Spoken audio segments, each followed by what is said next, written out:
Cerita dimulai dengan seorang gadis bernama Jingjing yang datang ke sebuah acara tanda tangan buku penulis idola sekaligus seniornya yang bernama Hanran. Sembari bersiap, Jingjing merias diri dengan mengoleskan lipstik sembari berkaca pada jendela mobil. Namun tanpa ia sadari, mobil itu ternyata milik seorang pria bernama Gui Rongyan, pewaris dari grup bisnis terbesar di China. Ketika keduanya bertemu, sebuah kecelakaan kecil terjadi hingga menciptakan suasana yang cukup romantis. Namun masalah muncul saat sweater Jingjing terlepas akibat insiden tersebut yang tentunya membuatnya sangat kesal. Ia marah karena merasa jika pria itu telah merusak bajunya. Namun tuanku yang tak perasa perlu meminta maaf segera pergi begitu saja. Di lain tempat, tuanku baru saja menghadiri sebuah rapat penting. Saat itu, sang kakek mengumumkan bahwa ia akan menyerahkan posisi CEO kepada cucunya itu. Namun tuanku tak menginginkan posisi tersebut dan malah mengundurkan diri dari jabatannya dan meninggalkan ruangan. Sementara itu, Jingjing yang penuh semangat akhirnya mendapatkan buku Hanran yang sangat ia idamkan. Ia juga sekaligus mendapatkan tanda tangan si penulis. Namun saat sedang asyik berimajinasi tentang momen itu, ia tak sengaja bertemu dengan tuanku yang kembali menabraknya. Hingga tiba-tiba karyawan tuanku berbaris mengelilinginya untuk berusaha menghentikannya pergi. Dalam kekacauan tersebut, buku yang baru dibeli Jingjing pun tak sengaja rusak. Sontak gadis itu pun marah, melampiaskan emosinya dengan kemampuan bela diri yang luar biasa. Ia menghajar satu persatu karyawan tuanku. Melihat hal tersebut, pria itu pun terkejut dengan keterampilan tempur Jingjing yang luar biasa. Namun setelah kejadian itu, Jingjing merasa pusing dan lemas akibat melihat luka karena ia memiliki fobia. Sementara itu, tuanku yang memiliki alergi terhadap perempuan merasa heran karena ia tidak merasakan gejala alergi saat berada di dekat Jingjing. Di rumah sakit, saat tuanku merawat Jingjing, gadis itu mengira bahwa ia adalah seorang preman. Ia pun refleks ingin melancarkan pukulan yang malah mengenai asistennya. Hal itu pun membuat tuanku memutuskan untuk merekrut Jingjing sebagai bodyguard pribadinya, mengingat keterampilan bela diri yang dimilikinya. Jingjing sendiri adalah gadis yang berasal dari keluarga yang sederhana. Orang tuanya mengelola sebuah klub bela diri dan tinggal di sebuah rumah tua. Suatu hari, tuanku datang ke rumah mereka untuk menawarkan pekerjaan sebagai bodyguard. Ia berbicara dengan orang tua Jingjing tentang tawarannya itu. Namun secara tiba-tiba, gadis itu turun dan merasa sangat marah. Ia bahkan menyebut pria itu sebagai penguntit. Ayah Jingjing yang mendengarnya pun langsung mengusirnya dan membuang semua hadiah yang dibawa tuanku. Namun di luar rumah banyak karyawan tuanku yang sedang mencarinya, sehingga ia terpaksa bersembunyi di dalam rumah Jingjing. Sementara itu di dalam rumah, Jingjing sedang mencuci rambutnya, namun tiba-tiba aliran air berhenti. Tuanku yang ada di dekatnya langsung membantu, namun Jingjing mengira itu adalah ibunya.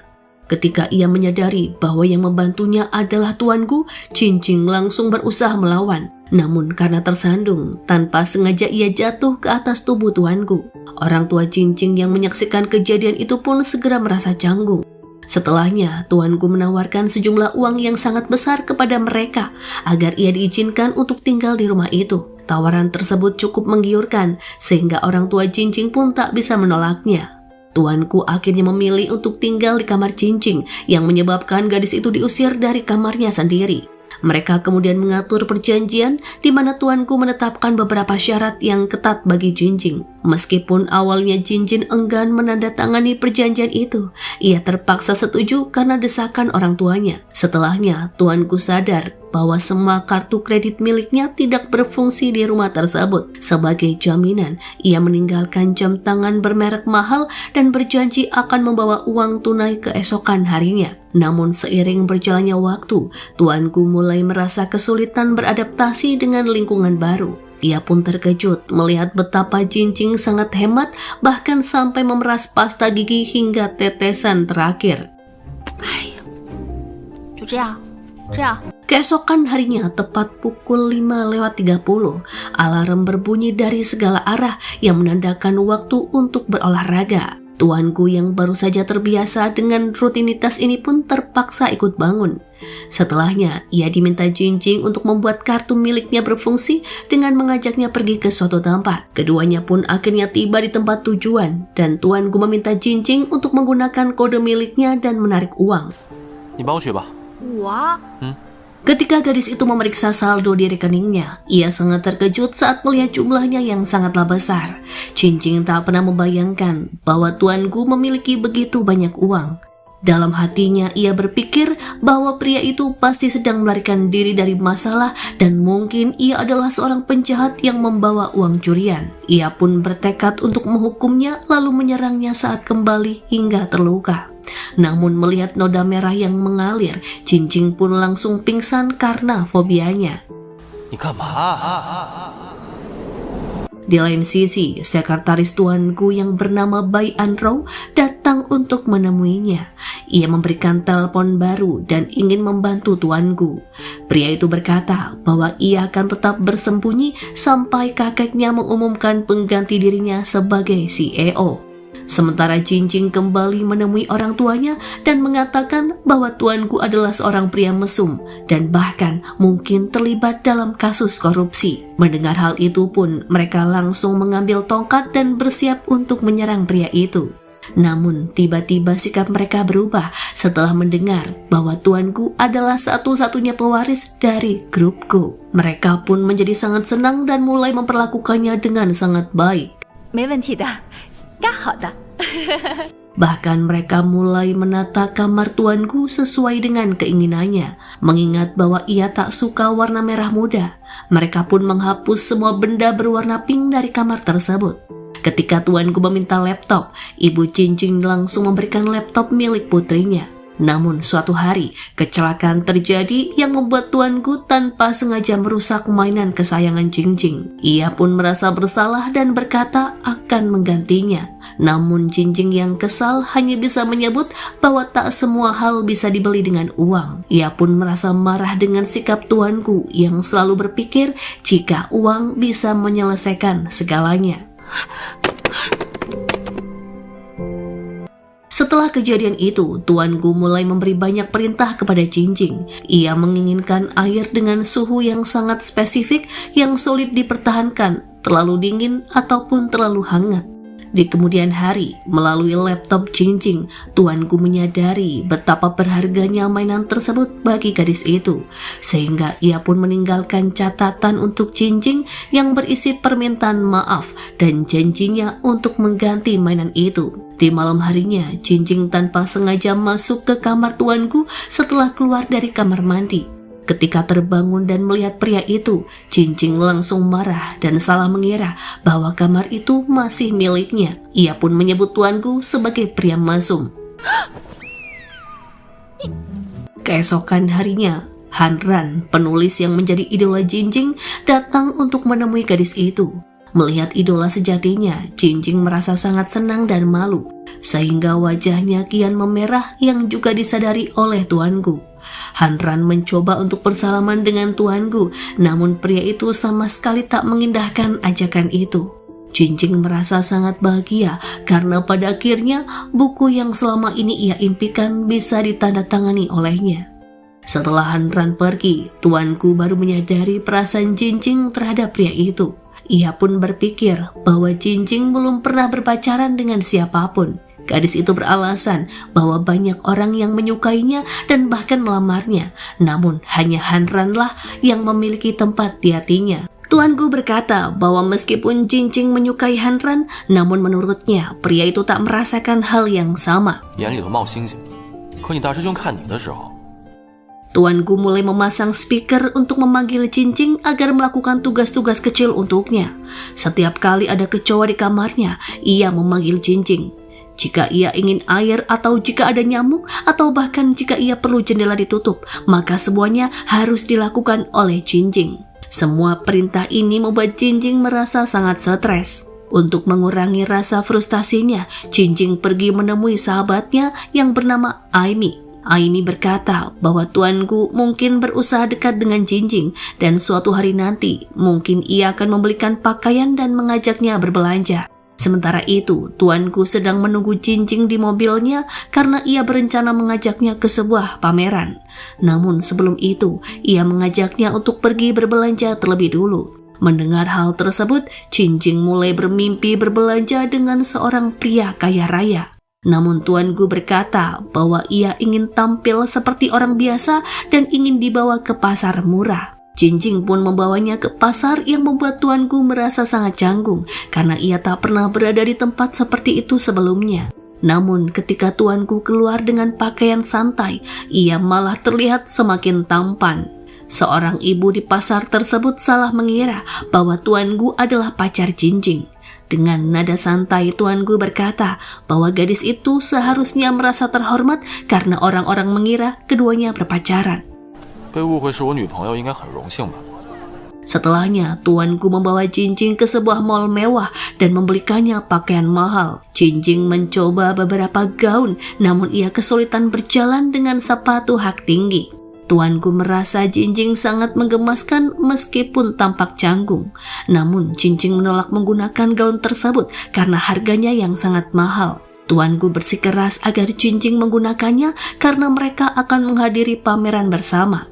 Saat menuju ke pameran, Jinjing semakin kesulitan berdiri dengan hak tinggi dan akhirnya bergantung pada tangan tuanku untuk menjaga keseimbangannya. Di pameran, tuanku tampak sangat fokus pada sebuah patung, sementara Jinjing merasa tak ada yang spesial dari patung itu. Tanpa sengaja, Jinjing justru merusak patung yang sangat mahal. Mereka pun menuntut agar Jinjing mengganti kerugian atau akan menghadapi tuntutan hukum. Namun tuanku langsung menanggung pembayaran tersebut. Jinjing merasa sangat bersalah dan berjanji untuk membayar ganti rugi. Tuanku memberinya tawaran untuk bekerja sebagai pengawalnya selama 5 tahun sebagai bentuk cara untuk melunasi hutang. Jinjing pun terpaksa setuju. Tuanku merekam pernyataan itu dan memperingatkannya agar tidak melanggar janji. Di lain sisi, ibu Jinjing ternyata memiliki sebuah salon. Jinjing berencana untuk membawa tuanku sebagai pelanggan agar bisa mendapatkan komisi yang besar. Keesokan harinya, ia mengajak tuanku ke salon ibunya. Ibu Jinjing kemudian memperkenalkan tuanku kepada rekannya dan mengatakan bahwa tuanku adalah pacar putrinya dan merupakan seorang pewaris perusahaan. Karena tuanku memiliki alergi terhadap perawatan dari wanita lain, Jinjing memutuskan untuk melakukan perawatan sendiri. Sembari merawatnya, ia berkata bahwa tuanku memiliki kerutan dan garis halus sehingga membutuhkan perawatan wajah. Jinjing pun memutuskan untuk mengenakan tarif 10 kali lipat dari harga perawatan wajah biasa dengan alasan karena tuanku adalah orang kaya. Tuanku yang melihat daftar harga di salon mulai curiga dan menyadari bahwa Jinjing telah berbohong. Gadis itu pun berkata bahwa setiap terapis memiliki tarif yang berbeda dan ia bisa mengenakan harga sesuka hati untuk layanan yang diberikannya. Selain itu, Jinjing menegaskan bahwa tak ada orang lain yang bisa merawat tuanku selain dirinya. Tuanku mulai membiarkan Jinjing melayaninya, termasuk memberinya pijatan. Ia bahkan meminta agar Jinjing memberinya makanan. Ketika kembali, Jinjing melihat idolanya, Hanran, yang sedang berada di depan rumah. Tuanku langsung tak senang melihat kehadiran pria itu. Hanran rupanya menawarkan untuk mengantarkan Jinjing dengan sepeda motornya. Namun tuanku segera memanggilnya untuk pergi mengambil kopi. Keluarga Jinjing sangat senang melihat Hanran karena ia adalah mantan murid mereka. Tak lama setelah itu, Jinjing kembali dengan kopi dan memberikannya kepada tuanku. Namun tuanku tiba-tiba berubah pikiran dan mengatakan bahwa ia tak ingin meminumnya lagi dan justru meminta Jinjing untuk meminumnya sendiri. Saat makan malam, Jinjing dan Hanran saling melayani satu sama lain yang membuat tuanku merasa kesal. Hanran juga memberikan tawaran kepada Jinjing untuk bekerja paruh waktu dengannya. Saat Hanran tengah menjelaskan tentang detail pekerjaan, tuanku memanggil dan memintanya membawakan buah dan minuman. Namun ia justru diabaikan. Sementara itu, Cincin berpura-pura kesulitan membuka tutup botol di depan pria yang disukainya itu. Namun saat Hanran hendak membantunya, Tuan Gu muncul dan dengan mudah membuka botol tersebut, sembari mengejeknya karena telah berpura-pura. Setelah Hanran pergi, Tuan Gu menuduh Cincin berpura-pura untuk menarik perhatian Hanran. Ia juga mengatakan bahwa semua itu sia-sia karena Hanran tidak menyukainya. Keesokan harinya, Cincin sedang bersiap untuk berkencan dengan Hanran. Tuan Gu berkomentar bahwa ia lebih baik tanpa make up yang membuat Cincin kesal, lalu membalas dengan menyebut bahwa Tuan Gu juga akan lebih baik saat tidak berbicara. Pria itu pun menegaskan bahwa ia tak akan memberinya libur untuk berkencan. Hanran menyarankan agar mereka mengajak Tuan Gu pergi bersama agar bisa membantunya lebih rileks. Saat di lokasi, Cincin membawa couple tea untuk dirinya dan Hanran, namun tiba-tiba Tuan Gu merebutnya. Mereka juga pergi ke sekolah untuk mengambil foto dan meminta bantuan Tuan Gu. Namun secara sengaja, pria itu justru memotret kaki mereka dan beralasan ia tak pandai memotret. Ketika mereka mencoba berfoto selfie berdua, Tuan Gu malah ikut bergabung dalam foto. Cincin pun mengundang Aimi agar bisa sedikit memisahkan Tuan Gu darinya. Mereka pun mencoba naik sepeda berpasangan, namun Tuan Gu berkata bahwa ia tak bisa naik sepeda dan hanya bisa duduk bersama Cincin karena alerginya. Cincin pun merasa frustasi, namun ia tetap mengayuh sepeda bersama Tuan Gu yang tidak ikut mengayuh. Di tengah perjalanan, mereka bertemu dengan seorang karyawan Tuan Gu yang mengenalinya dan mulai mengikuti. Cincin dengan cepat menarik Tuan Gu untuk berlari hingga mereka terjebak di kawasan hutan di mana mereka kembali bertemu dengan karyawan itu. Cincin pun akhirnya berhasil melawan dan melarikan diri bersama Tuan Gu. Tiba-tiba sebuah sepeda motor hampir menabrak Cincin, namun Tuan Gu berhasil menyelamatkannya. Kejadian itu pun membuat mereka sangat dekat satu sama lain. Di lain sisi, Nyonya Bai datang untuk menemui Tuan Gu di depan rumah Cincin, sementara Hanran dan Aimi sudah kembali dan sedang menunggu mereka. Ketika keduanya tiba, Nona Bai hampir saja mengungkapkan bahwa ia adalah calon istrinya. Namun saat itu Tuan Gu menghentikannya dan memperkenalkan Nona Bai sebagai asistennya. Setelahnya, Nona Bai bertanya apakah Tuan Gu memiliki perasaan kepada Cincin karena ia merasa Tuan Gu belum pernah sedekat itu dengan perempuan lain. Nyonya Bai pun terlihat sangat cemburu. Suatu hari, Hanran mengajak Cincin untuk ikut dalam acara penandatanganan bukunya yang akan diadakan di sebuah kota. Untuk itu, Cincin berusaha melayani Tuan Gu dengan baik agar ia bisa mendapatkan libur. Ia membawakannya buah, biskuit, dan minuman. Namun Tuan Gu tetap berkata bahwa ia tak akan memberinya libur karena ia juga akan ikut dalam perjalanan itu. Keesokan harinya, ketiganya memulai perjalanan bersama. Dalam perjalanan, Cincin tertidur dan Tuan Gu menjaganya dengan penuh perhatian. Saat tiba di hotel, Hanran merasa tak nyaman dengan kehadiran Tuan Gu. Terlebih, ia hanya menyewa satu kamar dan itu artinya Tuan Gu terpaksa tidur di sofa. Hanran memberikan setelan yang akan ia kenakan di acara kepada Cincin. Ketika gadis itu mulai menyetrika, Tuan Gu datang dan mengajak Cincin menemaninya untuk mencari kamar di hotel lain. Saat itu, mereka tercium bau sesuatu yang terbakar dan mendapati bahwa setelan Hanran telah gosong. Tuan Gu berkata bahwa setelan itu berasal dari merek yang sangat mahal yang membuat Cincin menangis. Pada akhirnya, Cincin hanya bisa menyembunyikan setelan itu di lemari. Saat makan malam, seorang pelayan yang mengagumi Hanran mendekatinya. Pria itu berbicara dengan sangat sopan yang membuat Tuan Gu merasa tak senang. Ia pun berpikir bahwa Cincin tertarik pada seorang playboy. Saat itu, Tuan Gu melihat Cincin tak makan dengan baik karena khawatir tentang setelan tersebut. Ia pun mencari alamat toko yang dapat memperbaikinya dan mengirimkan alamat itu pada si gadis. Cincin sangat senang karena Tuan Gu juga membayari biaya perbaikan yang membuatnya merasa semakin berutang budi.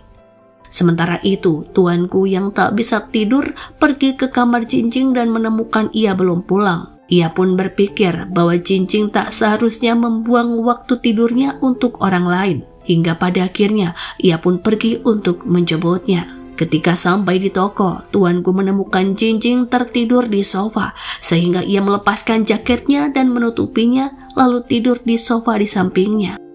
Beberapa saat kemudian, setelan yang dirusak telah selesai diperbaiki, dan saat Jinjing terbangun, ia melihat bahwa tuanku telah tidur di sampingnya. Jinjing kemudian mengenakan kembali mantel itu kepadanya, yang membuat pria itu terbangun. Keesokan harinya, Hanran memberi pujian pada Jinjing tentang seberapa baik ia menyetrika setelan itu. Hal tersebut lantas membuat tuanku merasa sangat cemburu. Setelahnya, Hanran berangkat untuk sebuah wawancara dan tuanku serta Jinjing memutuskan untuk pergi ke sebuah pulau. Sementara itu, Hanran akan menyusul saat acara sudah selesai. Dalam perjalanan, tuanku menerima telepon dari asistennya yang memberi kabar bahwa alerginya semakin membaik. Ia juga menyarankan agar tetap dekat dengan gadis itu yang telah membantunya pulih. Jinjing merasa sangat bersemangat karena hari itu ia berencana untuk mengungkapkan perasaannya kepada Hanran. Namun tiba-tiba roda koper Jinjing rusak. Tuanku berkata bahwa ini adalah sebuah pertanda buruk dan bukan hari yang baik untuk mengungkapkan perasaan. Namun Jinjing tetap melanjutkan rencananya dengan membuka koper dan menghiasnya menggunakan foto-foto dirinya bersama Hanran. Melihatnya, tuanku dengan sengaja menumpahkan minuman dingin pada foto-foto tersebut. Ia pun menyebutnya sebagai pertanda buruk bahwa hari itu bukanlah hari yang tepat untuk mengungkapkan perasaan. Jinjing melanjutkan dekorasinya, sementara tuanku terus berusaha membujuk gadis itu agar mengurungkan niatannya. Jinjing pun menanggapi dengan mempertanyakan apa yang tuanku tahu soal cinta dan apakah ia pernah mencintai seseorang. Tuanku menjawab bahwa ia belajar tentang cinta hanya dengan mengamati orang lain. Jinjing menggoda tuanku dengan berkata bahwa ia tak pernah memiliki kekasih. Setelahnya, Jinjing mulai menata lilin membentuk hati, namun kakinya menjadi kebas. Tuanku membantunya berdiri dan tanpa sengaja merusak dekorasi. Ia pun mengatakan bahwa hari ini semuanya berjalan buruk dan memang bukan hari yang tepat untuk mengungkapkan perasaan. Jinjing kemudian membuat sebuah lingkaran di sekitar dirinya dan tuanku dan menyuruhnya agar ia tidak keluar dari lingkaran itu. Namun tak lama kemudian, Jinjing memanggil untuk membantunya mendirikan tenda. Tuanku bersedia membantu, namun Jinjing memberitahunya bahwa tenda itu sebenarnya dibuat agar tercipta suasana romantis bagi Hanran. Mendengar hal itu pun, tuanku menolak untuk membantu. Tak lama kemudian, baterai ponsel Jinjing habis dan ia tak bisa menghubungi Hanran. Ia pun meminta ponsel tuanku, namun saat meminjamnya, secara tak sengaja keduanya mengganggu sarang lebah dan terpaksa berlari untuk menghindar. Ponsel tuanku terjatuh ke dalam air dan mereka pun bersembunyi ke dalam tenda. Tanpa sengaja, keduanya berciuman saat menonton lebah dari dalam tenda. Jinjing pun marah, namun kemudian menyadari bahwa kaki tuanku telah terluka. Rasa simpati mulai muncul dalam dirinya karena tuanku terluka saat berlari untuk melindunginya. Mereka pun baru menyadari bahwa kapal terakhir telah berangkat, yang membuat keduanya terjebak di sana sampai kapal berikutnya datang. Sementara itu, Hanran berusaha menghubungi Jinjing namun tak bisa bersambung. Suasana pun semakin romantis karena dekorasi yang telah Jinjing buat. Gadis itu kemudian menyalakan kembang api dan tuanku yang melihatnya pun merasa bahagia. Momen tersebut mengingatkan tuanku pada masa kecilnya ketika kakeknya tak pernah mengizinkannya untuk bermain dengan kembang api. Mereka berdua menikmati keindahan di malam itu, merasakan kedamaian dalam kebersamaan. Namun setelah kembang api selesai, mereka kembali ke tenda. Jinjing pun mengungkapkan rasa frustasinya dan menyalahkan tuanku karena telah mengganggu rencananya. Namun pria itu membalas jika Jinjing tak yakin dengan perasaan Hanran padanya, maka ia sebaiknya tak pernah mengungkapkan perasaan itu. Ketika malam tiba dan mereka bersiap tidur, tuanku merasa gelisah dan tak bisa tidur. Pikirannya terus berfokus pada Jinjing dan pertanyaan yang ia ajukan sebelumnya tentang siapa yang disukainya. Saat berbaring, ia pun merasa canggung dan bertanya-tanya dalam hati apakah ia mulai menyukai Jinjing. Namun ia tak bisa menemukan jawaban pasti dan memutuskan untuk mencoba tidur. Keesokan paginya, mereka terbangun dan menyadari bahwa sudah hampir setengah hari.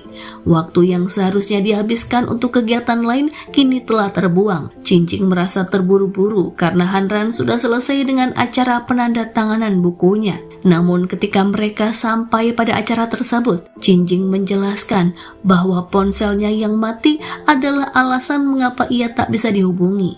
Namun Hanran mengerti dan mereka pun kembali ke rumah. Setibanya di rumah, ayah Jinjing memberikan perawatan tradisional untuk kaki tuanku. Namun pria itu tetap menolak perawatan dari orang lain selain Jinjing. Tak lama kemudian, ibu Jinjing berkata bahwa putrinya sangat marah karena mainan kesayangannya dirusak oleh tuanku. Merasa bersalah, pria itu pun berusaha membuatkan mainan dan meninggalkannya di depan kamar Jinjing. Mainan itu menjadi simbol pengganti mainan lama Jinjing yang dulu selalu ia sebut sebagai bayi. Jinjing merasa sangat berterima kasih atas perhatian tuanku. Namun pria itu mengatakan bahwa mainan itu bukan hanya milik Jinjing, namun milik mereka berdua. Sehingga keduanya sepakat untuk menyebutnya sebagai bayi mereka bersama. Meskipun sebenarnya mereka merasa sedikit canggung dengan nama tersebut. Tuanku lalu mengajak Jinjing untuk pergi berjalan-jalan. Selama perjalanan, Jinjing merasakan perubahan yang signifikan dalam sikap tuanku. Ia merasa bahwa pria itu kini jauh lebih terbuka dan lebih dekat dengan dirinya dibandingkan sebelumnya. Ketika mereka berjalan, sebuah kejadian tak terduga terjadi. Aini melaju cepat dengan sepedanya. Dalam usaha untuk menghindari tabrakan, Jinjing dan tuanku tak sengaja berpelukan satu sama lain. Kejadian itu pun disaksikan oleh Aini yang langsung salah paham dan bertanya tentang hubungan mereka. Di hari berikutnya, Hanran datang ke rumah mereka yang langsung membuat suasana hati tuanku menjadi buruk. Ternyata ayah Jinjing mengundang Hanran untuk merayakan ulang tahun pernikahan istrinya. Mereka semua diminta untuk membantu mempersiapkan kejutan tersebut. Jinjing dan Hanran ditugaskan untuk pergi berbelanja, namun tuanku merasa cemas dan khawatir bahwa gadis itu akan mengungkapkan perasaannya. Ia pun memutuskan untuk mengikuti mereka tanpa memberitahu siapapun. Di pasar, saat Jinjing dan Hanran berbelanja, tuanku melihat tangan mereka yang bersentuhan dan perasaan cemburu langsung muncul dalam dirinya. Tanpa sengaja, ia pun melampiaskan amarahnya dengan meremas sayuran yang ada di dekatnya. Ketika Jinjing hampir memergokinya, tuanku dengan cepat bersembunyi di balik seorang wanita. Namun wanita itu tanpa sengaja menyentuhnya yang menyebabkan tuanku mengalami reaksi alergi parah hingga ia pingsan. Kejadian itu pun menarik perhatian banyak orang, termasuk Jinjing yang segera menyadari apa yang terjadi. Di perjalanan pulang, tuanku merasa sangat malu karena ia pingsan di hadapan Jinjing. Hal ini membuatnya semakin bingung dengan perasaannya sendiri. Sementara itu, Hanran mencoba membujuk Jinjing. Ia mengatakan bahwa tuanku tak hanya melihatnya sebagai bos, melainkan mungkin juga menyukai Jinjing. Namun gadis itu segera membantahnya dan menyatakan bahwa tuanku hanya menganggapnya sebagai pembantu.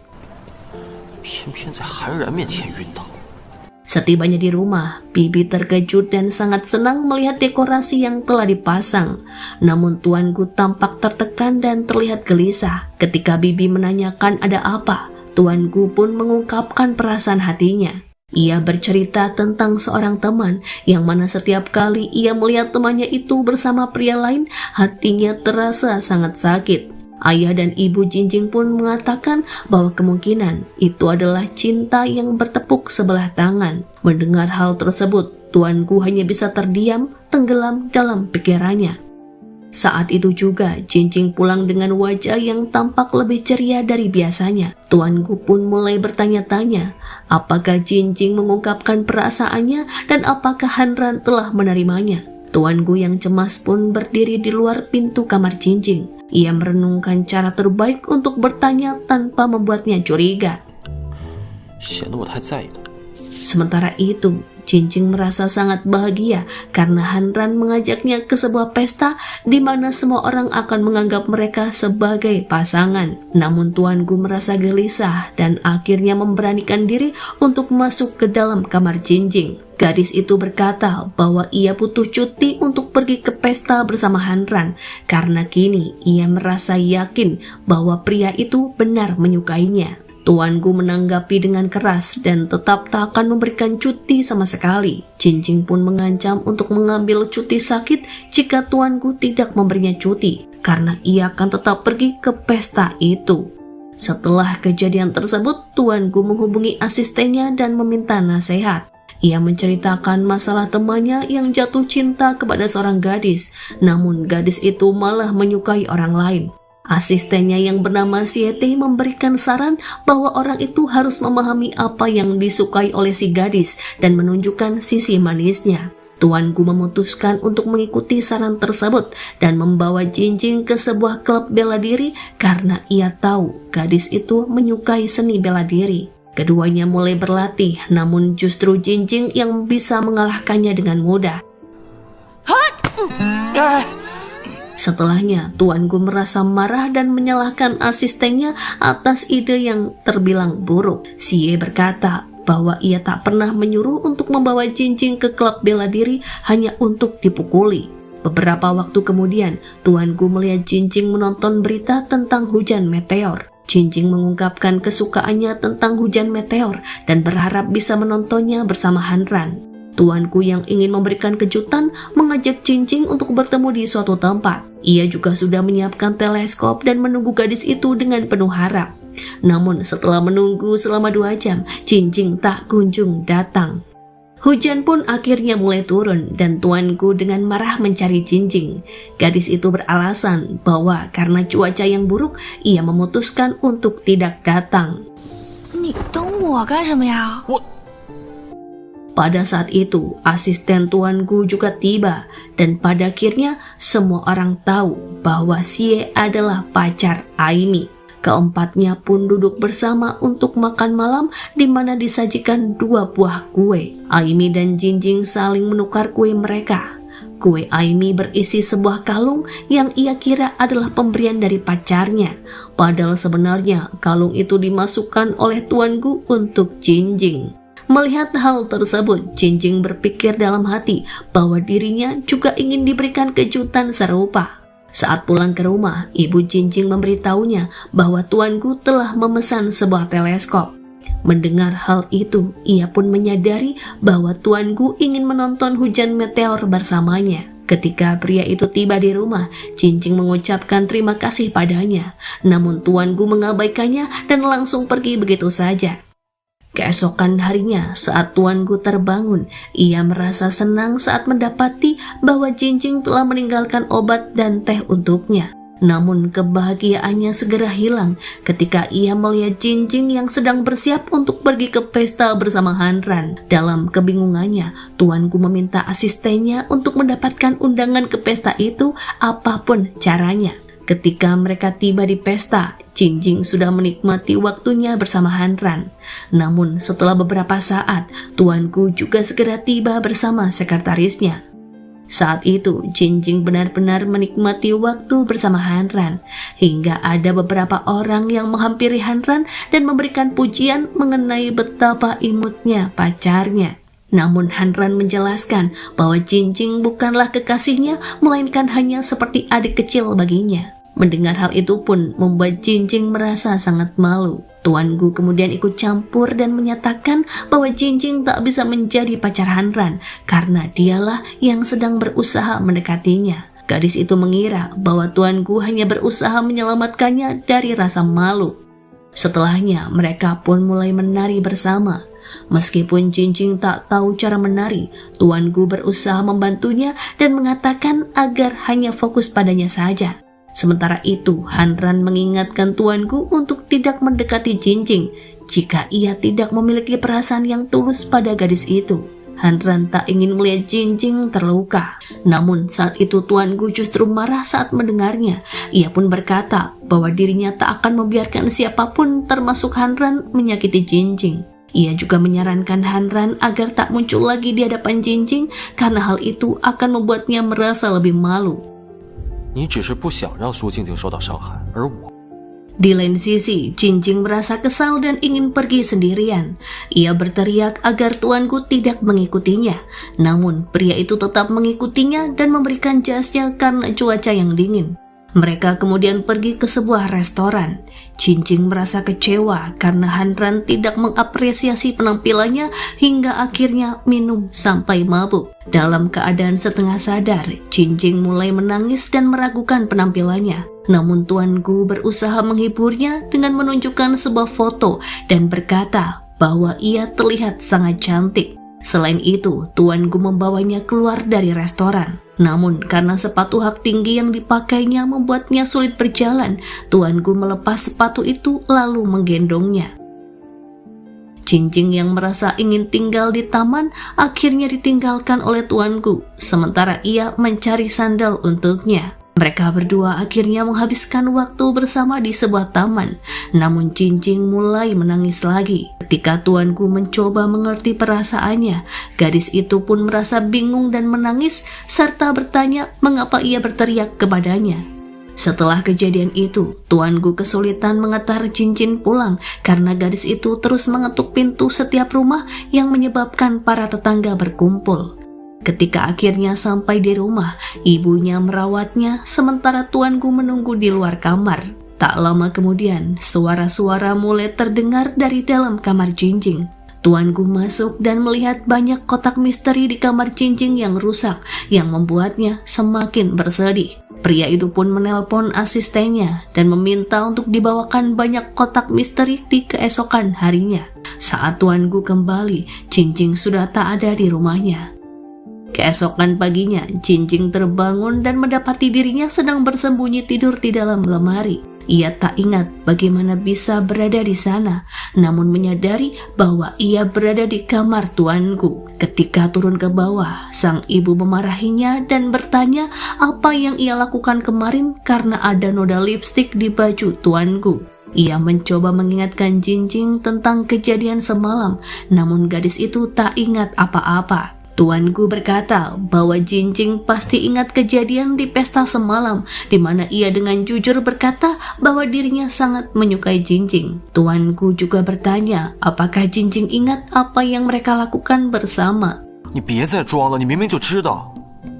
Dalam kilas balik, terlihat bahwa saat Tuan Gu mencari Jingjing dan menemukannya bersembunyi di dalam lemari, Jingjing berkata bahwa ia adalah hadiah dari kotak misteri untuk Tuan Gu. Pria itu pun bertanya apakah Jingjing mengetahui siapakah dirinya. Dan Jingjing menjawab bahwa ia tahu dan mulai mencium Tuan Gu. Hingga pada akhirnya, kejadian itu pun menyebabkan noda di bajunya. Setelahnya, Jingjing pun tertidur di tempat itu. Mendengar semua yang terjadi, Jingjing merasa canggung dan segera berlari pergi. Tuan Gu pun mulai memeriksa noda di bajunya. Ketika Jingjing keluar, semua tetangga mulai menceritakan apa yang gadis itu lakukan setelah mabuk semalaman. Tak lama kemudian, Aimi datang membawa banyak kotak misteri dan mengatakan bahwa Tuan Gu yang memesan semua itu untuknya. Setelahnya, Jingjing pergi menemui Tuan Gu dan menuduhnya hanya mencoba mendekatinya hanya karena ia tak bisa dekat dengan orang lain. Namun Tuan Gu segera membantah dan menyebut bahwa ia mencintai gadis itu sepenuh hati. Namun Jingjing justru menghindarinya dan memilih untuk pergi. Setelahnya, ia pun menemui Aimi yang ternyata sedang bersama Xie. Asisten Tuan Gu itu pun memberitahu Jingjing bahwa atasannya benar-benar mencintainya. Sebelumnya, ia juga membawa Jingjing ke klub pertarungan dan bahkan merencanakan untuk menunjukkan hujan meteor padanya. Bahkan, yang memesan makan malam kemarin adalah Tuan Gu. Sementara itu di rumah, ponsel Jingjing berbunyi karena Hanran terus menghubunginya. Tuan Gu yang mendengarnya pun mengangkat telepon. Hanran mengatakan bahwa Jingjing akan datang ke studionya besok dan Tuan Gu bisa ikut bersamanya. Setelahnya, saat Jingjing pulang dari restoran, ia bertemu dengan Tuan Gu. Ketika tiba di lingkungan tempat tinggal, para tetangga mulai berkata bahwa mereka terlihat seperti pasangan yang serasi. Keesokan harinya, mereka berdua pergi ke studio Hanran. Sembari menunggu lift, Tuan Gu melihat kakeknya datang bersama beberapa karyawan sehingga ia dengan cepat mengambil syal untuk menutupi dirinya. Namun sang kakek sempat melihatnya dan Tuan Gu segera pergi menghindar. Sementara itu, Jingjing masuk untuk berbicara dengan Han Ran sendirian. Tuan Gu berusaha keras mendengarkan percakapan mereka dari luar. Di dalam, Jingjing mengatakan bahwa Han Ran telah menjadi teman dekatnya sedari kecil, sehingga ia tak ingin ia menjauh darinya. Karena itu, awalnya ia ingin untuk menjadi pacarnya dan bersama Han Ran seumur hidup. Namun kini gadis itu menyadari bahwa mungkin dirinya tidak memiliki perasaan cinta terhadapnya. Mendengar hal itu, Han Ran mengatakan bahwa mereka akan tetap menjadi teman. Setelahnya, Tuan Gu masuk dengan alasan ingin memeriksa kopi. 那个，我来看看咖啡好了没。 Jingjing mengajaknya keluar, namun karyawan si kakek masih terus mencarinya. Mereka pun mencoba turun melalui tangga, namun menyadari harus segera mencari tempat untuk bersembunyi. Saat bersembunyi itulah mereka saling dekat satu sama lain. Tuan Gu berkata bahwa Jingjing dulu juga dekat dengannya saat berada di dalam lemari. Gadis itu merasa canggung dan mengatakan bahwa sekarang mereka harus memikirkan cara untuk melarikan diri. 好了，别说了。 Saat bersembunyi di dalam gedung, mereka menyadari ada sesi pemotretan foto pernikahan yang sedang berlangsung. Keduanya pun ikut bergabung menggunakan kostum pengantin dan berpura-pura menjadi bagian dari pemotretan untuk menyelinap keluar. Jingjing merasa sangat malu, namun Tuan Gu justru sangat senang. Ketika mencoba keluar dari gedung, mereka dihentikan oleh seorang fotografer. Ia berkata bahwa dirinya akan dipecat jika tidak memotret mereka berdua. Terpaksa keduanya pun mulai berpose untuk sesi foto itu. 2、1， OK， Setelah sesi pemotretan, Tuan Gu merasa sangat senang, sementara Jingjing merasa canggung dengan situasinya. Tak lama kemudian, mereka langsung dikepung oleh karyawan sang kakek. Meskipun Jingjing berusaha melawan, kedatangan kakek Tuan Gu semakin memperburuk situasi. Tuan Gu yang enggan kembali ke rumah keluarganya menanggapi dengan keras. Ia bahkan mengancam akan merusak reputasi Gu Group jika dipaksa pulang. Setelah Jingjing kembali ke rumah, Tuan Gu menunjukkan foto pernikahan mereka dan memintanya untuk memilih beberapa foto dan dicetak. Namun menurutnya, di antara foto-foto tersebut ada satu foto yang hilang, yakni foto ciuman mereka. Tak lama kemudian, Tuan Gu memberikan ciuman kecil kepada gadis itu. Ia merasa begitu senang dengan ciuman tersebut, sementara Jingjing merasa malu dan memarahi dirinya sendiri karena membiarkan Tuan Gu menciumnya. 我怎么还能让那个家伙给亲了呢？ Sementara itu, si kakek berhasil mendapatkan foto pernikahan cucunya bersama dengan Jingjing. Ia pun memanggil Nyonya Bai sebagai sosok wanita yang ia harapkan untuk menjadi istri cucunya. Sang kakek meminta Nona Bai untuk meyakinkan Tuan Gu agar mau kembali. Dalam upayanya untuk mendapatkan perhatian Jingjing, Tuan Gu meminta saran dari pengawalnya. Ia mendapatkan saran bahwa wanita adalah sosok yang pencemburu. Oleh karena itu, Tuan Gu memiliki ide untuk melakukan pertemuan dengan seorang teman lama bernama Jiang. Ia berencana untuk mempertemukan Jingjing dengannya, berharap bisa membuat wanita itu sedikit cemburu. 你的亲密恐惧症含得好啊。 是啊。 Selama pertemuan, meskipun Tuan Gu berpura-pura terkesan dengan Jiang, Jingjing sama sekali tak menunjukkan rasa cemburu yang membuat pria itu merasa frustasi. Jiang kemudian menyajikan makanan siang hanya untuk dirinya dan Tuan Gu, sementara Jingjing hanya bisa terdiam. Tuan Gu akhirnya merasa kasihan pada gadis itu dan memberinya sisa makanan. Saat perjalanan pulang, Jingjing tahu betul bahwa tak ada wanita lain yang bisa mendekati Tuan Gu selain dirinya. Terlebih, Jingjing juga tahu tentang alergi yang diderita pria itu. Mendengar hal tersebut, Tuan Gu hanya bisa memarahi asistennya dan berkata bahwa rencananya tak akan berguna. 我倒是想跟你，你得同意呀。 Selanjutnya, Tuan Gu memutuskan untuk berpura-pura sakit agar dapat memancing perhatian Jingjing. Ia mencoba mandi air dingin agar merasakan sakit, berharap gadis itu akan khawatir. Namun Jingjing segera menyadari bahwa Tuan Gu dengan sengaja mandi air dingin. Ia pun bertanya mengapa Jingjing peduli padanya, namun Jingjing malah merasa jijik dan pergi. Di malam itu, tuanku tidur tanpa selimut berharap ia sakit, namun dirinya baik-baik saja. Asistennya lalu mencoba membantu dengan bantalan pemanas agar terlihat seperti demam. Ketika Cincing melihat tuanku yang terlihat sakit, ia pun merasa sedikit khawatir. Saat tuanku meminta nasi goreng, gadis itu pun membuatkannya meskipun ia tahu dirinya tak pandai memasak. Cincing juga menyadari bahwa rasa masakannya sangatlah buruk, namun tuanku tetap memakannya dengan lahap. Ketika gadis itu membawa obat, ia tanpa sengaja menemukan bukti bahwa tuanku membeli bantalan pemanas untuk pura-pura sakit. Tiba-tiba tuanku benar-benar jatuh sakit. Cincing pun marah karena ia merasa ditipu dan mulai bertengkar dengannya. Dalam perkelahian itu, sebuah video yang berisi percakapan tentang utang Cincing tak sengaja terkirim pada ibunya. Sang ibu pun sangat marah karena merasa jika tuanku hanya mempermainkan anaknya demi hutang tersebut. Bahkan ayah Cincing pun ikut marah dan akhirnya memicu pertengkaran. Untuk menyelesaikan masalah tersebut, Cincing berkata bahwa ia akan bekerja untuk tuanku selama 5 tahun demi melunasi hutang itu.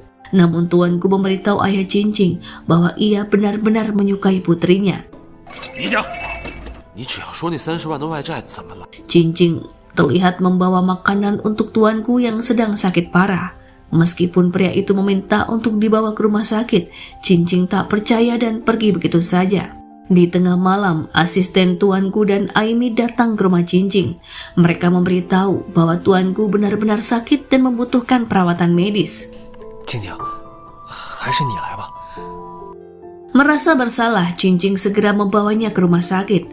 Ia menyadari bahwa jika saja dirinya lebih cepat percaya, maka kondisi tuanku mungkin tak akan separah ini. Namun tuanku merasa bahagia saat mendengar perhatian Cincing, dan perlahan gadis itu mulai merasa simpati terhadapnya. Cincing mulai melihat sisi lain dari tuanku dan merasa lebih nyaman jika berada di sekitarnya. Ketika mereka kembali ke rumah, Cincing memilih untuk tinggal dan merawatnya.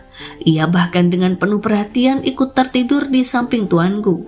Tuanku merasa tersentuh dengan perlakuan Cincing. Keesokan harinya, Nona Bai datang berkunjung dan ingin berbicara empat mata dengan Cincing. Ia mengingatkan bahwa rumah mereka tak cocok untuk seseorang seperti tuanku yang terbiasa dengan kehidupan yang mewah. Ia juga menambahkan, meskipun ada ketertarikan, kehidupan keduanya terlalu berbeda untuk bisa bersatu. Setelah Nona Bai pergi, tuanku yang telah sembuh lantas mengira bahwa Cincing sudah memaafkannya. Namun ketika Cincing memberinya obat, ia berkata bahwa mungkin masakan rumahan tak cocok dengan tuanku yang malah membuatnya jatuh sakit. Pria itu pun mencoba meraih tangan Cincing, namun gadis itu menariknya. Setelah mendengar perkataan Nona Bai, Cincing kini merasa bahwa keduanya memang tidak sangat cocok. Keesokan paginya, tuanku memberinya detail rekening dan kata sandi, serta mengatakan bahwa kini mereka setara. Sehingga Cincing tak perlu lagi khawatir dengan perkataan Nona Bai. Namun gadis itu tetap merasa ragu dan bertanya apakah tuanku benar-benar bisa menjalani kehidupan sederhana seperti yang ia jalani, dan apakah bisa tuanku menyesuaikan diri dengan lingkungan sekitarnya. Tuanku mulai menyadari bahwa meskipun ia cerdas dan sukses, dunia Cincing sangatlah berbeda dari dunianya dan ia harus berusaha keras untuk beradaptasi. Tuanku pun memutuskan untuk mulai membantu mengubah hidup mereka. Pertama-tama, ia membantu memperluas bisnis salon Ibu Cincing dan memberikan peralatan untuk sekolah tari lokal agar mereka bisa berlatih lebih tenang. Ia bahkan membuka bisnis online untuk penjual jus dan teh lokal. Selain itu, tuanku juga membantu mengembangkan usaha ayah Cincing yang membuat ayahnya terkesan. 感谢，万分感谢。对不起。 Dengan cara ini, tuanku mulai merasakan bagaimana hidup di lingkungan yang lebih sederhana. Ia bahkan mulai merasa telah menjadi bagian dari komunitas tersebut.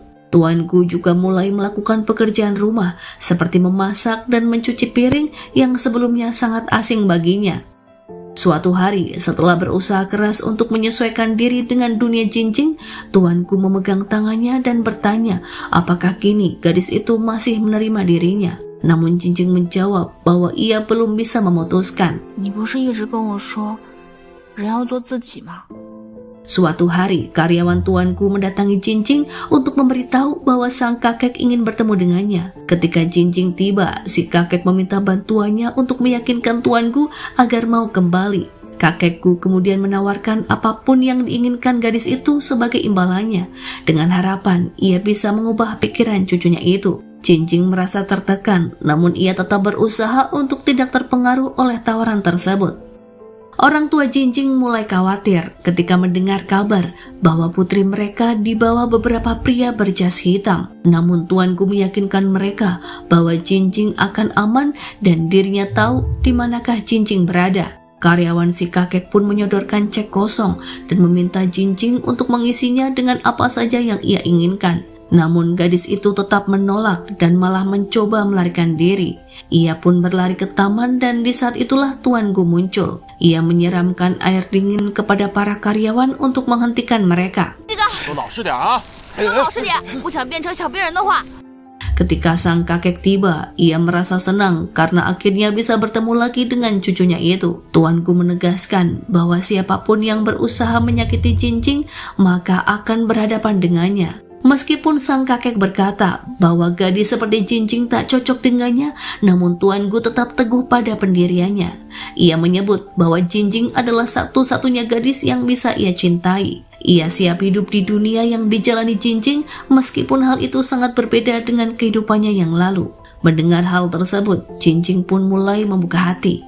Meski pada awalnya ia merasa jika tuanku terlihat sombong dan arogan, namun kini ia telah berubah menjadi sosok yang lebih baik dan lebih perhatian. Karena perubahan itulah, Jinjing merasa tak bisa menolaknya lagi. Tuanku merasa bahagia saat mengetahui bahwa Jinjing akhirnya bisa menerima dirinya. Di waktu yang bersamaan, Nona Bai tiba dan di saat yang penuh emosional itu, tuanku dan Jinjing berciuman. Tuanku lalu membawa Jinjing untuk berkencan dan mereka menghabiskan waktu bersama. Saat berada di tempat itu, seorang anak kecil bersembunyi di belakang tuanku dan mencoba menghindari ibunya. Namun tuanku merasa tak ada reaksi alergi pada si anak. Setelahnya, mereka pergi berbelanja dan Jinjing membeli sebuah blind box untuk dirinya sendiri. Ketika kotak itu dibuka, si anak itu kembali muncul. Jinjing merasa melihat perubahan yang sangat positif pada tuanku yang kini tidak mengalami alergi. Setelah kembali ke rumah, orang tua Jinjing melihat mereka berdua sedang berpegangan tangan dan menyadari bahwa keduanya telah berkencan. Namun sang ayah menunjukkan ketidaksukaannya dan mengingatkan mereka akan aturan yang ada di rumah itu. Di malam harinya, Jinjing merasa kesulitan untuk tidur, sementara tuanku terus menunggu pesan darinya. Keduanya merasa canggung dan malu sehingga tak bisa mengirimkan pesan terlebih dulu. Tanpa disadari, mereka membuka pintu kamar pada saat yang bersamaan dan beralasan lupa menyikat gigi. Meskipun kembali ke kamar masing-masing, mereka terus berkomunikasi melalui pesan singkat. Tiba-tiba, keduanya merasa lapar dan berniat membuat mie. Namun saat keluar, ayah Jinjing yang sedang mengawasi mereka memerintahkan keduanya untuk kembali ke kamar masing-masing. Setelahnya, ayah Jinjing duduk di luar kamar dan menjaga agar tak ada hal yang mencurigakan terjadi. Keesokan harinya, Jinjing pergi ke kedai mie tempat kakek tuanku berada. Mereka duduk bersama dan Jinjing berbicara tentang hubungannya dengan tuanku yang semakin dekat. Sang kakek merasa pasti ada sesuatu yang istimewa pada gadis itu, karena tuanku tak akan menyukai seseorang jika ia tidak memiliki keistimewaan. Tiba-tiba ayah Jinjing menerima telepon dari pemilik rumah. Ia diberitahu bahwa mereka harus segera mengosongkan rumah karena akan dijual kepada orang lain. Kabar itu pun membuat seluruh keluarga sangat terkejut. Terlebih mereka telah memiliki banyak kenangan di tempat itu dan akan sulit untuk pergi meninggalkannya. Ternyata orang yang membeli rumah itu adalah Nona Bai atas perintah dari kakek tuanku. Ketika pintu terbuka, Nona Bai sudah berdiri di sana dan menunjukkan dokumen pembelian rumah serta meminta mereka mengosongkan rumah dalam waktu 1 minggu. Tuanku berbicara pada Nona Bai. Ia mengerti bahwa semua ini atas perintah sang kakek. Namun ia juga merasa kecewa karena Nona Bai selalu membantunya. Nona Bai menjawab bahwa ia tak bisa melakukan apa-apa dan menyarankan agar tuanku mengikuti keinginan kakeknya agar semua masalah bisa selesai.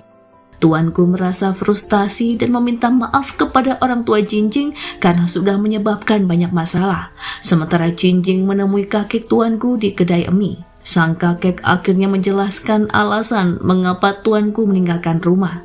Cucunya itu pergi karena ia tidak mengizinkannya mengambil alih perusahaan. Sang kakek khawatir karena tuanku ingin melakukan banyak perubahan yang menurutnya sangatlah beresiko. Sementara itu, orang tua Jinjing sedang mempersiapkan kepindahan mereka. Saat itulah mereka tak sengaja menemukan cincin kawin yang sempat hilang. Ayah Jinjing menaruh cincin itu kembali di jari ibunya, namun cincin itu akhirnya terjatuh. Mereka juga menemukan album foto lama yang berisi kenangan masa kecil Jinjing. Tuanku tersenyum melihat betapa lucunya foto-foto itu. Saat ibu Jinjing menemukan uang di album tersebut, ia memarahi suaminya karena telah menyembunyikannya. Setelah mereka pergi, Jinjing duduk di samping tuanku. Ia bertanya tentang hubungan tuanku dengan kakeknya. Pria itu menjelaskan bahwa ada perbedaan pandangan antara dirinya dan sang kakek mengenai cara menjalankan perusahaan. Hal itu pun menjadi salah satu alasan mengapa ia pergi. Ia merasa jika kakeknya terus menjalankan perusahaan dengan cara yang lama, maka perusahaan akan ketinggalan dan kompetitor akan mengalahkan mereka. Namun, kakek tetap menolak untuk menerima perubahan tersebut. Keesokan harinya, Jinjing diam-diam pergi ke kedai mie untuk bertemu dengan si kakek. Ia merasa cemas karena tahu bahwa tuanku mengetahui perbuatan itu dan ia pasti akan sangat marah. Si kakek memberi nasihat sembari berkata bahwa satu-satunya cara untuk menyelesaikan masalah ini adalah meyakinkan tuanku untuk kembali. Jinjing pun berjanji bahwa ia akan mencobanya. Setelahnya, tuanku mempersiapkan sebuah apartemen mewah untuk keluarga Jinjing. Namun Jinjing menolak tinggal di sana setelah mengetahui bahwa apartemen itu milik tuanku. Merasa kecewa, tuanku pun bekerja sama dengan agen properti agar apartemen tersebut disewakan kepada Jinjing dengan harga yang sangat murah. Keesokan harinya, Jinjing dan tuanku pergi untuk mencari apartemen. Melihat tempat yang begitu mewah, Jinjing berkata bahwa pasti biaya sewa di sana sangatlah mahal dan mereka sebaiknya mencari tempat lain. Namun ketika mereka memasuki apartemen, Jinjing sangat terkejut saat melihat betapa murahnya harga sewa yang ditawarkan. Ia pun mulai curiga dan meminta ponsel tuanku untuk mencari tahu. Setelah memeriksanya, ia menyadari bahwa apartemen itu adalah milik tuanku karena ponselnya terhubung dengan wifi di sana. Jinjing merasa sangat kesal dan memilih pergi. Tuanku pun mengejarnya dan kemudian meminta maaf. Jinjing lalu menjelaskan bahwa meskipun mereka kini bersama, ia tak ingin hubungan itu menyebabkan masalah antara tuanku dan keluarganya. Ia merasa si kakek adalah bagian dari keluarganya dan tuanku harus berbicara dengan kakeknya. 顾柔，这段时间因为搬家的事情， Tuanku menelpon pemilik kedai mie yang memberitahu bahwa kakeknya sering bertemu dengan Jinjing di tempat itu. Mendengar hal ini, tuanku langsung pergi menemui kakeknya. Sang kakek sangat senang melihatnya mau kembali. Tuanku berkata bahwa karena sekarang dirinya telah kembali, maka ia ingin sang kakek menyetujui semua syaratnya. Si kakek pun setuju dan mengatakan bahwa saat ini rumah Jinjing aman dan ia bisa tinggal di sana selama yang ia mau. 我以后不会干预你的工作。 Sementara itu, orang tua Jinjing memarahi putrinya setelah mengetahui ia diam-diam bertemu dengan kakek tuanku. Tak lama kemudian, tuanku datang dan merasa senang saat melihat mereka bisa kembali tinggal di rumah itu. Ia pun menarik Jinjing dan berkata bahwa sekarang ia harus menjadi bodyguard-nya seumur hidup. Setelah bergabung kembali dengan perusahaan, tuanku memerintahkan agar Jinjing ikut dengannya ke kantor. Jinjing merasa sangat senang karena kini ia akan menjadi bodyguard seorang CEO. Ia pun mulai berlatih dengan mobil sport dan mempersiapkan diri untuk menghadapi setiap tantangan yang ada. Ia juga bertekad untuk menjadi seorang bodyguard yang tangguh. Pagi itu, hari pertama di kantor, Jinjing datang sedikit terlambat. Penampilannya mencuri perhatian karena dengan penuh percaya diri ia menggunakan pakaian yang sangat mencolok. Dengan sepatu hak tinggi yang membuatnya terlihat gagah, ia hampir terjatuh. Namun ia segera menyeimbangkan tubuhnya dengan gerakan yang begitu lincah dan terampil. Setibanya di kantor, beberapa pegawai sudah menunggu dengan buket bunga untuk menyambut kedatangan Tuan Gu. Buket itu nyaris terjatuh, namun Jingjing dengan sigap menangkapnya. Gerakannya begitu halus dan anggun yang membuat semua orang terkesan. Setelahnya, Jingjing duduk di meja kerjanya dan mulai menggambar. Ia pun merasa bosan karena tak ada yang memberinya pekerjaan. Namun tak lama kemudian, seseorang memberinya tugas untuk membawa beberapa sampel ke ruang Nona Bai. Setibanya di ruang kerja Nona Bai, ia disuruh menaruh sampel itu di tempat yang tidak jelas yang membuat Jingjing semakin bingung. Nona Bai memintanya untuk memindahkan semua tanaman ke ruang kerjanya. Jingjing merasa kesal dengan perlakuan itu dan berkata bahwa ia adalah bodyguard, bukan pelayan yang bisa diperintah sesuka hati. Dengan geram, ia memegang pemangkas tanaman dan siap untuk memotongnya. Pada waktu yang bersamaan, Tuan Gu datang dan merebut pemangkas dari tangannya. Ia juga menariknya untuk segera pergi. Nona Bai yang menyaksikan kejadian itu pun merasa cemburu dan tak bisa lagi menahan rasa iri. Beberapa waktu kemudian, Jingjing dan Tuan Gu berada di kantor yang sepi. Keduanya berbagi momen intim yang hampir terbongkar ketika seorang pegawai tiba-tiba masuk. Dalam sekejap, Jingjing berpura-pura melihat kecoa di lantai untuk mengalihkan perhatian. Sejak saat itu, pekerjaan Jingjing semakin sedikit. Ia merasa bosan dan tak tahu harus berbuat apa. Sementara Tuan Gu atas permintaannya sendiri terus mengirim Si untuk melayani Jingjing, membawanya kopi dan berbagai hadiah kecil lainnya. Namun perhatian berlebih yang diberikan kepada gadis itu menarik perhatian beberapa pegawai lain. Desas-desus pun mulai beredar tentang hubungan antara Sie dan Jingjing. Mendengar hal itu, Jingjing merasa senang karena ia ingin menjaga rahasia hubungan antara dirinya dan Tuan Gu. Namun ketika Tuan Gu mendengar rumor itu, ia merasa tak tahan dengan nama pacarnya yang dikaitkan dengan pria lain.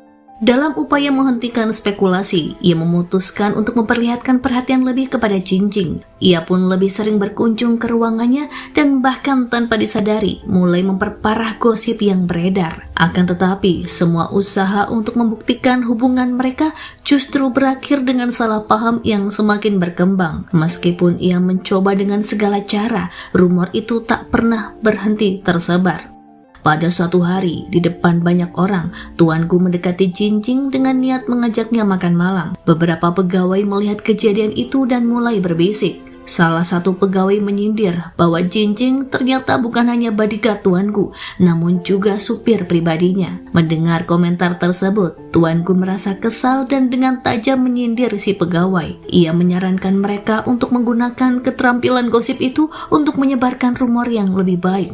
Keesokan harinya, pengumuman dibuat bahwa seluruh tim akan makan malam bersama. Jingjing dengan penuh semangat mengatakan jika dirinya akan bergabung, namun dengan isyarat halus, ia memberitahu Tuan Gu untuk tidak ikut. Di restoran, saat semua pegawai sudah hadir, mereka mulai berbicara bisik-bisik tentang hubungan Jingjing dengan Sie. Namun secara diam-diam, Tuan Gu sudah hadir di sana dan mengamati Jingjing dari kejauhan. Tak lama setelah itu, mereka pun bertemu. Tuan Gu mengatakan bahwa ia akan menghormati keputusan Jingjing untuk merahasiakan hubungan mereka.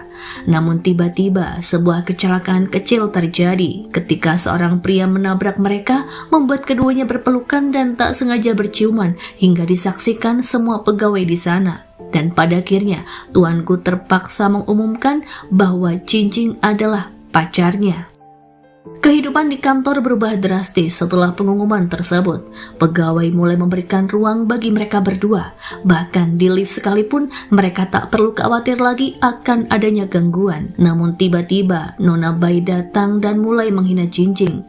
Akan tetapi, gadis itu terlihat sama sekali tidak terpengaruh oleh kata-katanya. Statusnya sebagai pacar bos juga membuatnya tak lagi diberi banyak pekerjaan. Hingga suatu hari, saat mengantarkan berkas ke departemen desain, ia menemukan lowongan pekerjaan yang bisa dilamar. Sementara itu, saat dalam perjalanan bisnis, tuanku membawa Jinjing untuk menemui seorang rekan bisnis. Namun Nona Bai juga ikut dalam perjalanan tersebut. Di tengah pertemuan, mitra bisnis mereka meminta Jinjing untuk mengisi gelasnya.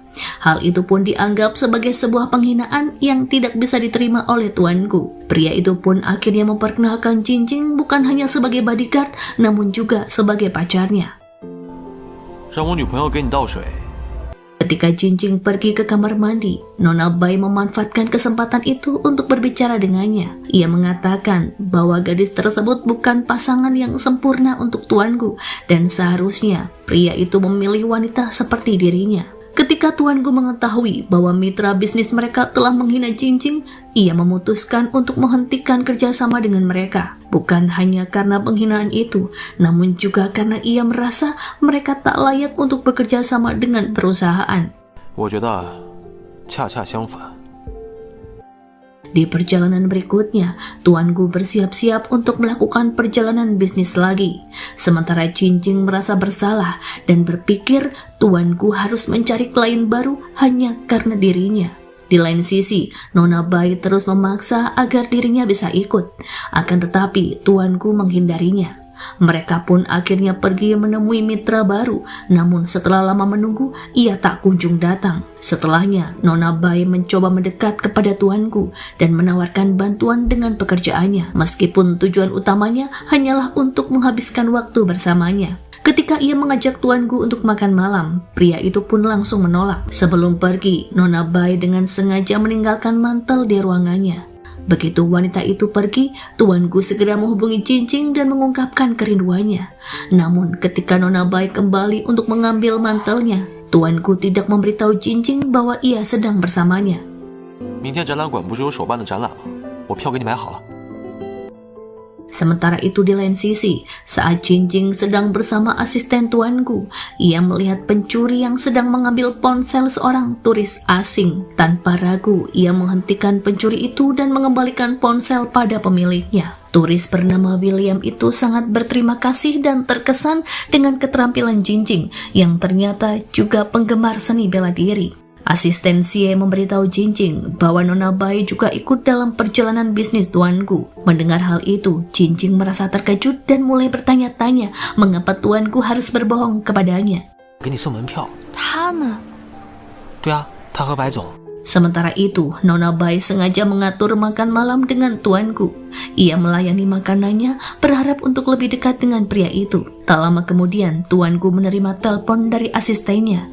Ia diberitahu bahwa Jinjing terluka dan pada akhirnya tuanku memutuskan untuk segera kembali. Setelahnya, tuanku ingin memberikan kejutan kepada Jinjing. Tanpa memberitahu sebelumnya, ia muncul di rumah Jinjing dan mulai memasak mie untuknya. Saat mereka sedang makan, Jinjing bertanya siapa saja yang ikut dalam perjalanan bisnis itu. Tuanku menjelaskan bahwa Nona Bai ikut serta meskipun ia tidak mengundangnya. Beberapa hari kemudian, tuanku memberitahukan Jinjing bahwa seseorang pria asing akan datang ke perusahaan dan akan menjadi mitra bisnis mereka. Saat di kantor, suasana menjadi sangat tegang.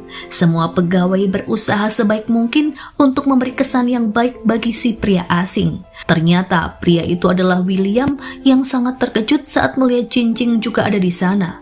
Setelah semua orang selesai mempresentasikan proposal bisnis, William bertanya kepada Jinjing tentang keistimewaan bisnis mereka yang membuatnya harus berinvestasi.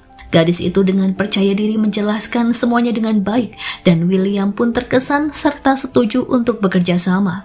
Namun tuanku tak ragu mengingatkan William bahwa Jinjing bukan hanya bodyguard namun juga pacarnya. 不过咱们的合作里头不包括我的女朋友。 Ketika William hendak meninggalkan kantor, ia menawarkan kesempatan kepada Jinjing untuk ikut berperan dalam dokumenter yang akan mereka buat tentang seni bela diri Cina. Jinjing pun setuju dengan antusias, meskipun tuanku merasa sedikit cemburu. Beberapa hari setelahnya, tim mulai syuting di klub seni bela diri. Ketika syuting berlangsung, Nona Bai melihat pedang kuno yang akan digunakan oleh Jinjing dalam suatu adegan. Sembari menyembunyikan niat jahatnya, Nona Bai diam-diam mengoleskan darahnya di pedang itu. Saat Jinjing sedang beraksi, ia tiba-tiba pingsan karena terkejut. Di waktu yang bersamaan, sebuah benda terjatuh dan akan menimpa gadis itu. Tuanku segera berlari ke arahnya untuk melindungi Cincing. Namun pada akhirnya, ia pun ikut terluka parah dan pingsan. Setelah kejadian tersebut, tuanku dilarikan ke rumah sakit dan Cincing merawatnya dengan penuh perhatian. Tak lama kemudian, Nona Bai datang untuk menemui mereka. Dan pada akhirnya, semua tahu bahwa Nona Bai lah yang bertanggung jawab atas insiden ini. Sebelum pergi, Nona Bai mengucapkan permintaan maaf kepada mereka berdua dan tuanku memaafkannya. Setelah syuting selesai, William bersiap untuk pergi dan meminta waktu untuk berbicara dengan Cincing secara pribadi. Dalam pertemuan tersebut, William mengungkapkan bahwa tuanku sangat menyayanginya dan mereka akan menjadi pasangan yang luar biasa. Tuanku yang cemburu segera memberitahu Cincing untuk tidak terlalu serius menanggapi perkataan William. Namun Cincing mengatakan bahwa William hanya memberi saran yang baik agar ia lebih menghargai tuanku. Mendengar hal itu pun, pria itu merasa sangat bahagia. Di lain sisi, Cincing yang telah melamar pekerjaan di departemen desain perusahaan tuanku bekerja keras untuk mendapatkan posisi tersebut. Ia pun begitu fokus hingga seringkali melupakan makanannya. Melihat hal itu, tuanku memaksa Cincing untuk makan tepat waktu. Hari demi hari Cincing sibuk dengan pekerjaannya hingga ia merasa kelelahan. Tuanku pun datang untuk memberinya pijatan agar ia semakin rileks. Namun sebuah kejadian tak terduga terjadi saat Direktur Du, kepala departemen desain, memeriksa lamaran pekerjaan yang masuk. Asisten memberitahu Direktur Du bahwa Cincing adalah pacar tuanku. Ia pun memutuskan untuk menyingkirkan lamaran Cincing dan menganggap keberadaannya hanya karena pengaruh tuanku. Tanpa memeriksa portofolionya, pria itu langsung menolak lamaran tersebut. Cincing merasa sangat kecewa saat menerima email bahwa lamarannya ditolak. Ia pun merasa putus asa hingga menyebut dirinya selalu sial. Di lain sisi, Aimi memberitahu tuanku bahwa Cincing telah mengalami kesialan sepanjang hidupnya. Bahkan sejak kecil, ia selalu gagal dalam undian atau peluang lainnya. Beberapa waktu setelahnya, tuanku mengajak Cincing keluar untuk menghiburnya. Mereka pun pergi ke sebuah pusat perbelanjaan di mana tuanku telah menyiapkan sebuah undian keberuntungan dengan bantuan Aimi dan Xie. Saat mereka sedang makan, seorang pegawai menawarkan kesempatan untuk mencoba peruntungan. Tuanku menyarankan Cincing untuk mencoba dan mengatakan bahwa mungkin kali ini ia akan beruntung. Ketika Cincing memutar roda undian, Xie diam-diam mengganti hadiah rendah dengan hadiah yang lebih tinggi. Ketika Cincing memenangkan hadiah besar, ia pun sangat gembira karena itu adalah pertama kalinya ia menang dalam sebuah undian.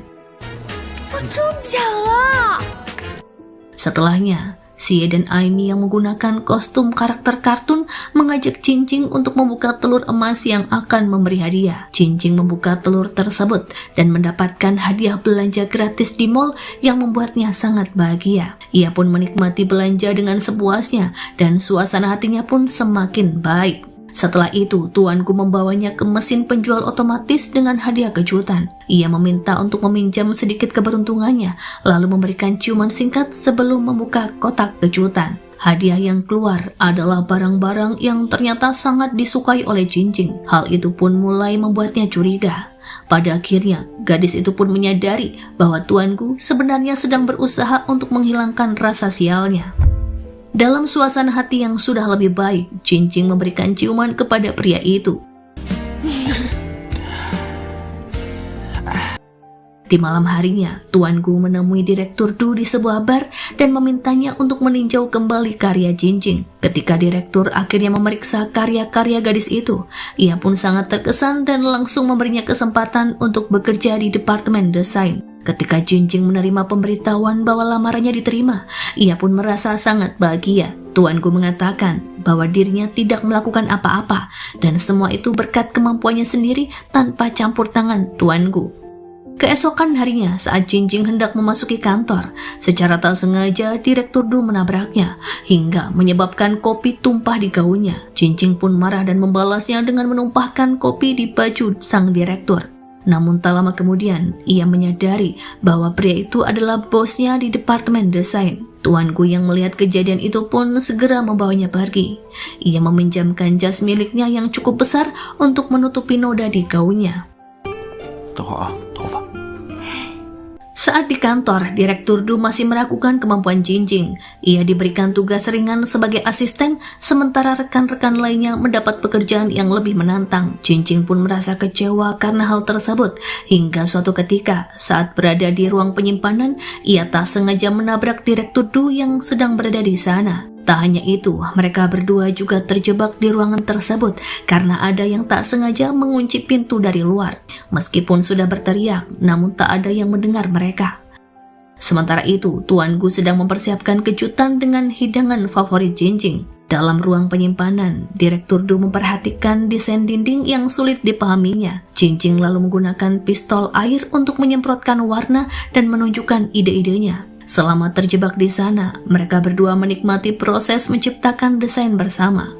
Sementara itu, Tuan Gu berusaha menghubungi Jinjing, namun ia tak mengangkat telepon karena ponselnya ketinggalan di meja. Tak lama kemudian, Direktur memanjat tangga untuk melukis, namun ia kehilangan keseimbangan dan akhirnya terjatuh. Kecelakaan itu pun membuatnya terluka parah hingga tangan yang patah. Beruntungnya, tak lama kemudian ada seseorang yang datang untuk menyelamatkan keduanya. Saat itu juga, Direktur Du dibawa ke rumah sakit untuk mendapatkan perawatan. Saat Tuan Gu tiba di rumah sakit, ia pun marah saat mendapati Jinjing bersama pria lain. Namun setelah melihat tangan Direktur yang terluka, amarahnya pun mereda. Setelah kejadian itu, Tuan Gu membawa Jinjing pulang.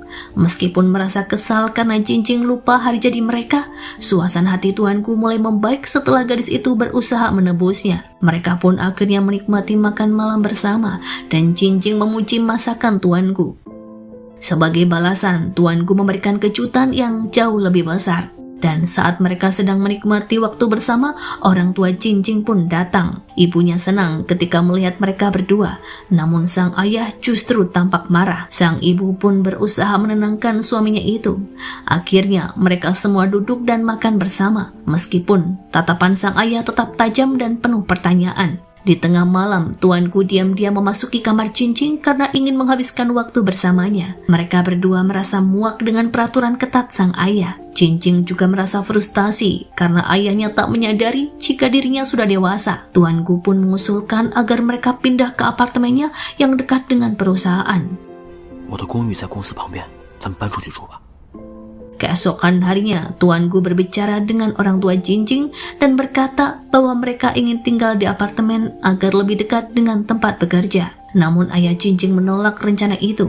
Ia malah menawarkan diri untuk menjemput anak gadisnya setiap hari yang langsung ditolak oleh Jinjing. Di lain tempat, sedang diadakan rapat untuk perayaan Ultah Group Co.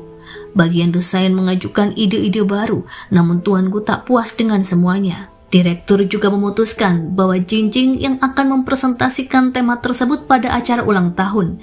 Hal itu membuat rekan kerjanya yang bersama Ding merasa cemburu. Setelahnya, Tuan Gu mengundang orang tua Jinjing untuk melihat apartemennya yang dekat dengan perusahaan. Ia berniat untuk mengajak putri mereka tinggal di sana agar bisa lebih mudah berangkat bekerja setiap harinya. Mendengar hal itu, si ayah langsung marah dan berteriak pada Tuan Gu. 你疯了你！你信不信我拿青龙刀把你砍死？ Namun sang ibu berusaha menenangkan sang ayah dan mereka berdua pun akhirnya pergi. Tuan Gu berusaha memenangkan hati orang tua Jinjing dengan mengundang mereka ke makan malam spesial. Saat dalam perjalanan, ayah Jinjing merasa khawatir jika Tuan Gu akan menggunakan alkohol untuk mendapatkan persetujuannya. Namun ketika mereka tiba, Tuan Gu tak ikut makan karena sedang menunggu Jinjing yang masih bekerja lembur. Pada akhirnya, Jinjing mulai memindahkan barang-barangnya ke apartemen Tuan Gu setelah akhirnya mendapatkan persetujuan dari sang ayah. Tuan Gu berkata bahwa ia bisa mengatur apartemen tersebut sesuka hati. Ia menginginkan setiap sudut apartemen itu dipenuhi oleh kehadiran Jinjing.